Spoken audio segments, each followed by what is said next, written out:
درود پاک پڑھنے کے بے شمار فضائل و برکات ہیں۔ کعبے کے بدر الدجا، طیبہ کے شمس الضحی، صلی اللہ تعالی علیہ وسلم کا فرمان عالی شان ہے، جس کا مضمون ہے کہ جو کوئی شخص مصیبتوں اور پریشانیوں میں گھرا ہوا ہو، اسے چاہیے کہ مجھ پر کثرت سے درود پڑھے، کہ مجھ پر درود پاک پڑھنا پریشانیوں اور مصیبتوں کو لے جاتا ہے۔ آپ میں سے اگر کوئی بیمار ہے، پریشان ہے، ٹینشن میں ہے، کسی کاروباری مشکل کا شکار ہے، درود پاک ایک ایسا وظیفہ ہے، اور نبی پاک خود فرما رہے ہیں کہ جو پریشانیوں میں ہے اسے چاہیے مجھ پر درود پڑھے، کہ درود جو ہے وہ پریشانیوں کو لے جاتا ہے۔ اور یہ آزمایا ہوا وظیفہ ہے، مجرب وظیفہ ہے۔ آپ کو کبھی فیل ہونا کہ آپ کے اوپر بوجھ ہے، ٹینشن ہے، آپ درود پڑھتے رہیں، آپ اپنی آنکھوں سے دیکھیں گے کہ ٹینشن دور ہو رہا ہے، پریشانیاں دور ہو رہی ہیں، آپ اپنے آپ کو انشاءاللہ ریلیکس فیل کریں گے۔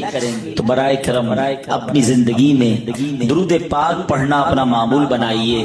چلتے پھرتے اٹھتے بیٹھتے جتنا ہو سکے درود پاک پڑھتے رہا کریں۔ ایک بار مل کر محبت کے ساتھ باواز بلند درود پاک پڑھ لیں۔ صلو علی الحبیب صلی اللہ تعالی علی محمد صلی اللہ علیہ وسلم۔ قرآن مجید فرقان حمید میں جس اللہ کے نبی کا سب سے زیادہ ذکر ہے وہ ہے اللہ کے نبی حضرت موسیٰ علیہ السلام۔ آپ کلیم اللہ ہیں، اللہ کریم سے آپ گفتگو کیا کرتے تھے، اللہ نے یہ شرف آپ کو عطا فرمایا۔ حضرت موسیٰ کلیم اللہ ہیں اور میرے آقا حبیب اللہ ہیں۔ حضرت موسیٰ کلام کیا کرتے تھے، مگر میرے آقا کو رب نے معراج کی رات اپنے پاس بلا کر سر کی آنکھوں سے اپنا دیدار بھی کروا دیا۔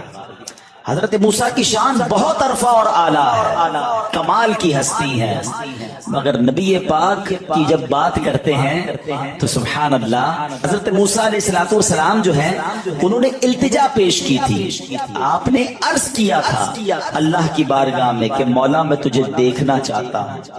ارشاد ربانی ہوا لن ترانی، اے موسیٰ تم مجھے نہیں دیکھ سکو گے، لیکن سبحان اللہ وہاں منع کیا گیا اور نبی پاک کو بلایا جا رہا ہے، جبریل امین کو بھیجا جا رہا ہے، اور جبریل امین پیارے آقا علیہ السلام کی بارگاہ میں حاضر ہو کر آپ کو رب کی بارگاہ میں بلانے آتے ہیں۔ حضرت موسیٰ علیہ السلام نے جب دیدار کی تمنا کی تھی تو کوہ طور پر تجلی نازل کی گئی، اور حضرت موسیٰ علیہ السلام اس تجلی کی تاب نہ لا کر بے ہوش ہو گئے تھے۔ ذرا ان دونوں واقعات کو، ایک طرف کوہ طور کا واقعہ، ایک طرف معراج کے واقعے کو نظر میں رکھ کر اب ذرا اس شعر کو سنیے گا، مزید ایمان تازہ ہوگا۔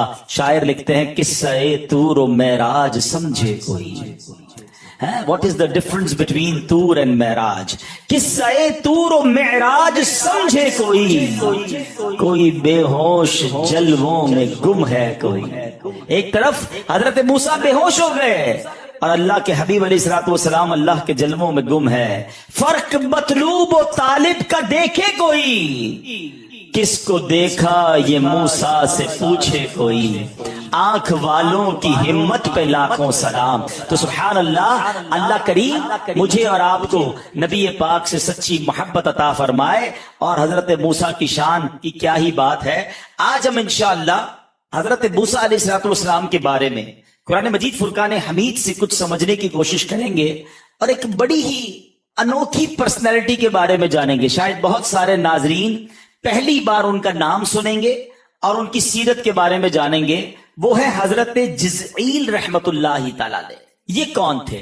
یہ اصل میں حضرت موسیٰ علیہ السلام کے ایک امتی ہیں، اور فرعون جو کہ سرکش ایک بادشاہ تھا جس نے خدائی کا دعویٰ کیا، کہ فرعون کے یہ چچا زاد بھائی تھے، اور حضرت موسیٰ علیہ السلام پر کلمہ پڑھ کر وہ ایمان لے آئے تھے۔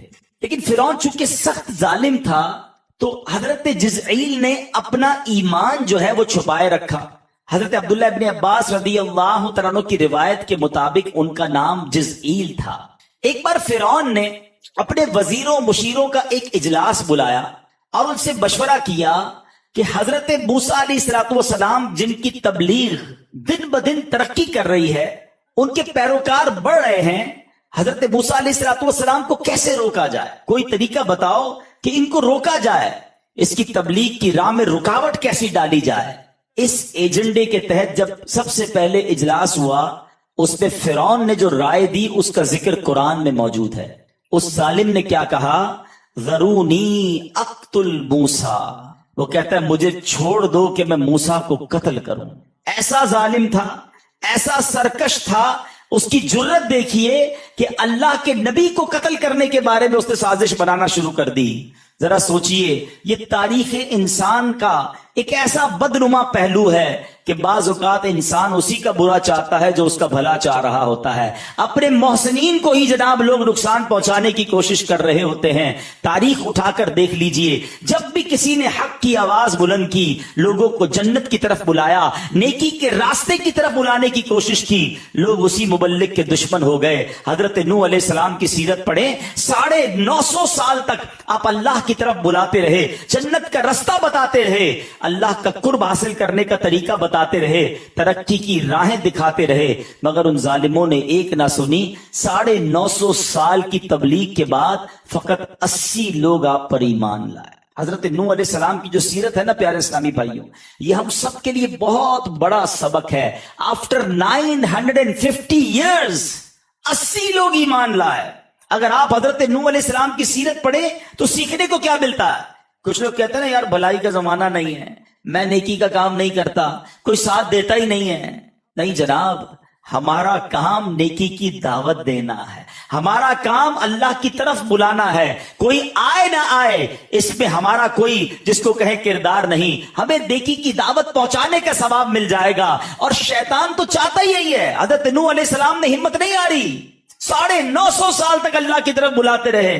آج کوئی ہمارا بھائی نیکی کی طرف ایک قدم بڑھاتا ہے، کبھی ذہن بنتا ہے یار مسجد بناؤں، کبھی ذہن بنتا ہے کسی کو جناب نیکی کی طرف بلاؤں، اور سامنے والا حوصلہ توڑ دے یا کسی طرح ڈسکریج کر دے تو بندہ کہتا ہے یار میں نے کوئی نیکی کا کام نہیں کرنا، کوئی ساتھ تو دیتا نہیں، کوئی جواب تو دیتا نہیں، الٹا دل توڑ دیتے ہیں، مجھے کیا پڑی ہے نیکی کرنے کی۔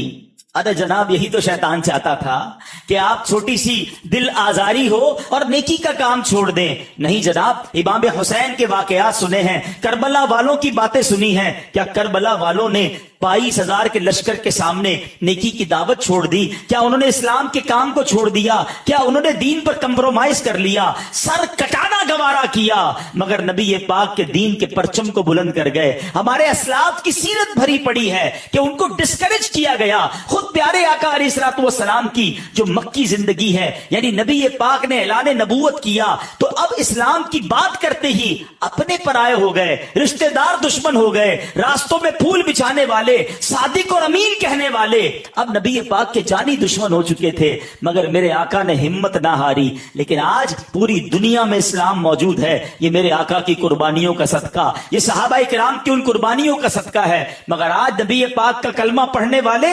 غلامان مصطفیٰ کہلانے والے بعض اوقات چھوٹی چھوٹی باتوں پر دل توڑ دیتے ہیں۔ نہیں جناب، ہم نے نہیں کرنی نیک کا کام۔ ہم نے دعوت اسلامی والے بھی مجھے سن رہے ہیں، مدنی قافلے میں جاتے ہیں، کوئی دل توڑ دے، بیان کرنے گئے کسی نے ساتھ نہیں دیا، ہم کہتے نہیں بھائی اب نہیں جائیں گے۔ ایسا نہ کیا کرو، شیطان چاہتا یہی تھا کہ تم کسی طرح نیکی کے راستے سے ہٹ جاؤ۔ تو ہے پیارے اسلامی بھائیوں، یہ ہسٹری رہی ہے۔ اگر آپ انبیاء کی ہسٹری پڑھیں، آپ صحابہ کی ہسٹری پڑھیں، اولیاء کرام کی ہسٹری پڑھیں، ان کو ریڈ کارپٹ ویلکم نہیں ملا، ان کو بھی بڑی مشکلیں اٹھانی پڑی۔ حضرت خواجہ غریب نواز کو کون نہیں جانتا، مگر جب خواجہ غریب نواز ہندوستان آئے تھے ویلکم نہیں ہوا تھا، پورا ہندوستانی خلاف ہو گیا تھا، پانی بند کرنے کی دھمکی تھی، بیٹھنے نہیں دیتے تھے، مگر خواجہ نے بات جاری رکھی، ہمت نہ چھوڑی۔ اللہ نے کیسی برکت ڈال دی کہ 90 لاکھ غیر مسلم مسلمان ہو گئے۔ وقت آتا ہے، ٹائم لگتا ہے، اور اس کے بعد اللہ وہ ترقی دیتا ہے، وہ راہیں کھول دیتا ہے کہ پھر غیب سے مدد آتی ہے۔ تو نیکی کے کام میں ہمارا کام ڈٹے رہنا ہے، اللہ کریم پھر غیب سے مدد فرماتا ہے۔ تو بہرحال اب ہوا کیا کہ حضرت موسیٰ علیہ السلام کو اب قتل کرنے کی سازش وہ کر رہے تھے، لیکن اب حضرت موسیٰ سے وہ مقابلہ تو نہیں کر پاتا تھا فرعون۔ کئی بار ان کو زیر کرنے کی کوشش کی، مگر حضرت موسیٰ علیہ السلام کے پاس زبردست دلائل ہوتے تھے، وہ معجزات دکھاتے تھے، تو فرعونی کہتے یہ تو جادو ہے۔ ایک بار تو فرعون نے کیا کیا، بہت سارے جادوگروں کو جمع کیا کہ یہ لگتا ہے جادو کرتے ہیں، تم ان کا مقابلہ کرو۔ جادوگر آئے، بڑے بڑے انہوں نے اپنے جس کو کہتے ہیں نا شعبدے دکھائے، اپنی رسیاں پھینکی، وہ ساری رسیاں سانپ بن گئی۔ پورا مصر جمع تھا کہ مصر کے بڑے کمال کے جادوگر جن کے نام ہے دنیا میں، اب وہ اپنے جادو دکھائیں گے۔ اب جب وہ رسیاں سانپ بنی اور سانپ ادھر ادھر جانے لگے، ہر طرف خوف پھیل گیا۔ اللہ اکبر! حضرت موسیٰ علیہ السلام نے جب اپنا عصا مبارک زمین پر ڈالا تو وہ بڑا اژدہا بن گیا اور وہ ان تمام سانپوں کو نگل گیا۔ اور اس معجزے کو دیکھ کر سارے جادوگر سجدے میں گر گئے، سب نے کلمہ پڑھا اور حضرت موسیٰ کے غلام بن گئے۔ جادوگر تو مان گئے، مگر فرعون اور اس کے ساتھیوں کے دل پر مہر ایسی تھی کہ وہ اس کو بھی جادو ہی سمجھتے رہے اور حضرت موسیٰ پر ایمان نہ لائے، مقابلہ نہیں کر پاتا تھا۔ آخرکار پلان کیا کہ کسی طرح شہید کر دیا جائے۔ حضرت موسیٰ علیہ السلام کے بچپن کا واقعہ ہے۔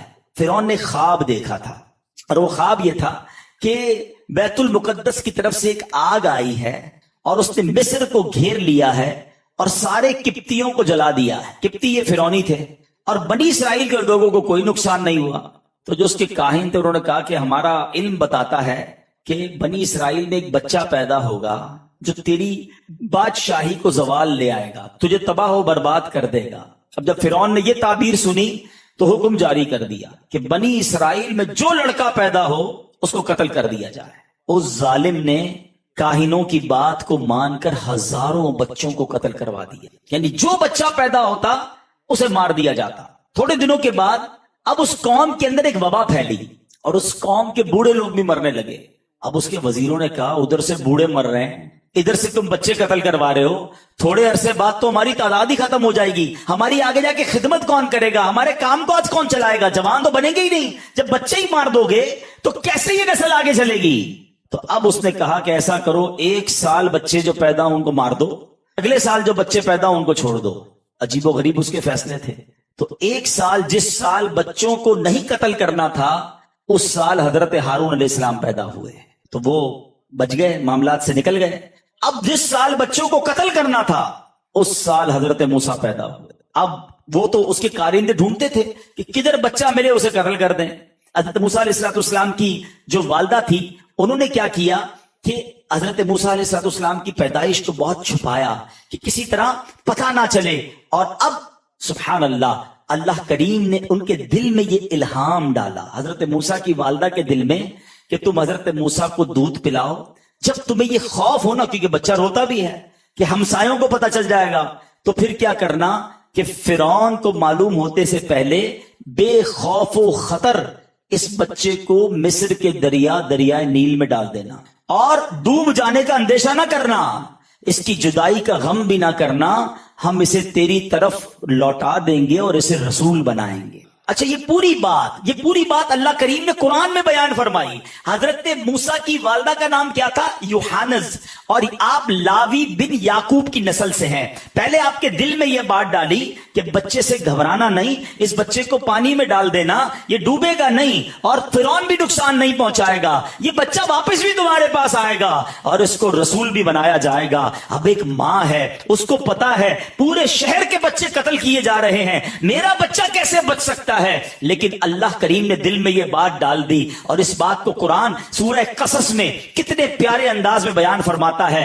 میں یہ واقعہ بیان کرتے کرتے تھوڑا سا توجہ یہ بھی دلانا چاہوں گا کہ دیکھو یہ سب رب کے کلام میں موجود ہے، یہ ہمیں پہلے کیوں نہیں پتا، یہ ہم نے پہلے کیوں نہیں پڑھا، اور اپنے بچوں کو، اپنی فیملی کو یہ واقعات ہم کیوں نہیں سناتے۔ سنو اللہ قرآن میں کیا فرماتا ہے۔ بسم اللہ الرحمن الرحیم۔ وَأَوْحَيْنَا إِلَىٰ أُمِّ مُوسَىٰ أَنْ أَرْضِعِيهِ فَإِذَا خِفْتِ عَلَيْهِ فَأَلْقِيهِ فِي الْيَمِّ وَلَا تَخَافِي وَلَا تَحْزَنِي إِنَّا رَادُّوهُ إِلَيْكِ وَجَاعِلُوهُ مِنَ الْمُرْسَلِينَ۔ اللہ قرآن میں فرماتا ہے ہم نے موسیٰ کی ماں کو الہام فرمایا کہ اسے دودھ پلا، پھر جب تجھے اس پر خوف ہو تو اسے دریا میں ڈال دے، اور خوف نہ کر اور غم نہ کر، ولا تخافی ولا تحزنی، خوف نہ کر، غم نہ کر، بے شک ہم اسے تیری طرف پھیر لائیں گے اور اسے رسولوں میں سے بنائیں گے۔ اچھا، اللہ کا وعدہ تھا، اللہ کی نیک بندی تھی، آپ نے کیا کیا کہ آپ نے پہلے تو کچھ دنوں تک دودھ پلایا، آپ کی بہن کے سوا کسی کو بتایا نہیں، لیکن جب کچھ دن کے بعد والدہ کو فرعون کی طرف سے اندیشہ ہوا تو ایک صندوق بنایا، نیچے روئی بچھائی، چھوٹا سا بچہ ہے، اس بچے کو اس صندوق میں ڈالا گیا، حضرت موسیٰ کو صندوق میں بند کیا اور اس کے درزیں روغن کیر سے، روغن کے ذریعے اس کی درازیں بھی بند کر دی، اسے دریائے نیل میں بہا دیا۔ تصور کریں ماں کی کیفیت کیا ہوگی کہ چھوٹے بچے کو اب دریائے نیل کے حوالے کیا جا رہا ہے۔ یہاں ایک بات سیکھنے کو مل رہی ہے،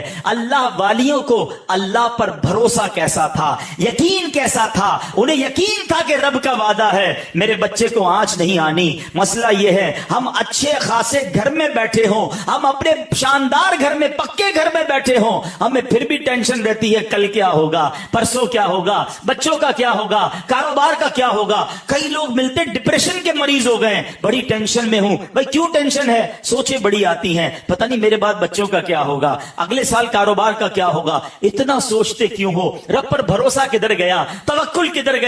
ارے اللہ پر بھی بھروسہ کرو، جس رب نے پیدا کیا ہے وہی سنبھالے گا، وہی پالے گا، مجھے بھی پال رہا ہے، میرے بچوں کو بھی پالے گا۔ ہم یہ جو بے توکل والی باتیں کرتے ہیں یہ ٹھیک نہیں ہے۔ اب سنو کیا ہوا، اب وہ صندوق کدھر گیا؟ اللہ کی شان دیکھو، کسی اور جگہ بھی جا سکتا تھا، مگر یہ صندوق کیا ہوا؟ حضرت موسیٰ علیہ السلام کی والدہ نے ان کی یعنی حضرت موسیٰ کی بہن مریم سے کہا کہ ذرا تم صندوق کے ساتھ ساتھ دریا کے کنارے کنارے چلتی رہو، دیکھو صندوق جاتا کدھر ہے، بھائی پر نظر رکھو۔ وہ بہن چلتی رہی، دیکھتی رہی۔ اب ہوا کیا کہ یہ دریا سے نکل کر ایک بڑی نہر میں چلا گیا صندوق۔ اب وہ تیرتے تیرتے تیرتے وہ نہر کہاں جاتی ہے؟ وہ فرعون کے محل کے قریب سے گزرتی تھی۔ اس نے اتفاق دیکھے کہ فرعون اپنی بیوی آسیہ کے ساتھ نہر کے کنارے بیٹھا ہے، نہر میں صندوق دیکھا، غلاموں کو کہا وہ صندوق اٹھا کر لاؤ۔ جس کے کارندوں سے بچانے کے لیے بچے کو پانی میں ڈالا ہے وہ صندوق اسی ظالم کے ہاتھ میں چلا گیا۔ اب جیسے ہی صندوق کھولا گیا، ایک چاند سا چہرے والا، ایک نورانی چہرے والا بچہ اس صندوق میں ہے، مسکرا رہا ہے، کھلکھلا رہا ہے۔ سبحان اللہ، ایسی وجاہت تھی، آثار ایسے اس کی پیشانی پر تھے۔ حضرت آسیہ کے دل میں تو محبت آئی، فرعون کے دل میں بھی اللہ نے تھوڑی دیر کے لیے محبت ڈال دی۔ فرعون کی قوم نے برگلایا کہ یہ وہی بچہ نہ ہو جو تمہیں مارنے والا ہے، تم نے خواب دیکھا تھا۔ فرعون کی بیوی کیا کہتی ہے؟ حضرت آسیہ کہتی ہے یہ بچہ میری اور تیری آنکھوں کی ٹھنڈک بنے گا، اسے قتل نہ کرو، ہو سکتا ہے ہمیں نفع دے، ہم اسے بیٹا بنا لیں۔ فرعون کی بیوی آسیہ بڑی نیک خاتون تھی، انبیاء کی نسل سے تھی، غریبوں اور مسکینوں پر رحم کیا کرتی تھی۔ انہوں نے فرعون سے یہ بھی کہا کہ یہ بچہ تو 1 سال سے بڑا معلوم ہوتا ہے۔ حضرت موسیٰ علیہ السلام کی جو گروتھ تھی نا وہ بڑی زبردست تھی، آپ ابھی 1 سال کے ہوئے نہیں تھے، دکھنے میں آپ 1 سال سے زیادہ کے لگتے تھے۔ تو حضرت آسیہ نے کہا کہ یہ 1 سال سے بڑا معلوم ہوتا ہے، لگتا ہے یہ اس سال پیدا ہوا ہے جس سال تم نے کہا تھا قتل نہیں کرنا ہے۔ اچھا یہ پتہ نہیں پانی میں آ رہا ہے، ہمارے یہاں کا ہو ہی نہ، کسی اور ملک سے آ رہا ہو، ہمیں تو اپنے ملک میں پیدا ہونے والے بچوں سے فکر ہونی چاہیے، یہ کسی اور سرزمین سے آیا ہوگا، لہذا تم اسے قتل نہ کرو۔ اللہ کی شان دیکھیں، وہ فرعون جو ہزاروں بچے قتل کروا چکا تھا، حضرت موسیٰ کی تلاش میں حضرت موسیٰ اس کے گھر پہنچ گئے، اس کو قتل نہیں کروایا۔ یہ جو میں جتنی باتیں کر رہا ہوں یہ سب قرآن میں موجود ہیں۔ اب حضرت موسیٰ علیہ السلام کی والدہ نے سنا کہ ان کو پتہ چل گیا، بیٹی نے آ کے بتایا کہ ماں جی جس شیطان سے، جس ظالم سے بچے کو بچانا تھا وہ صندوق تو گھومتے گھومتے فرعون کے پاس ہی پہنچ گیا۔ اللہ اکبر، ماں کا دل، ماں کی کیا کیفیت ہوئی ہوگی کہ اللہ نے تو وعدہ فرمایا تھا کہ میرے بچہ نہ ڈوبے گا، اس کی حفاظت ہوگی، یہ میرے پاس واپس بھی آئے گا، یہ بچہ تو چلا ہی ادھر گیا کہ جدھر مجھے بچانا تھا، جس سے ماں بے قرار۔ اللہ اکبر، وہ کہتی ہے کہ میں جا کر کہہ دیتی ہوں فرعون کے دربار میں یہ میرا ہی بیٹا ہے، کیوں میرے بیٹے کو تم نے لیا ہے؟ اب پھر اللہ نے دل میں الہام پیدا فرمایا، پھر انہیں الہام کیا گیا کہ وعدے پر یقین رکھو، بچہ تمہیں لوٹایا جائے گا۔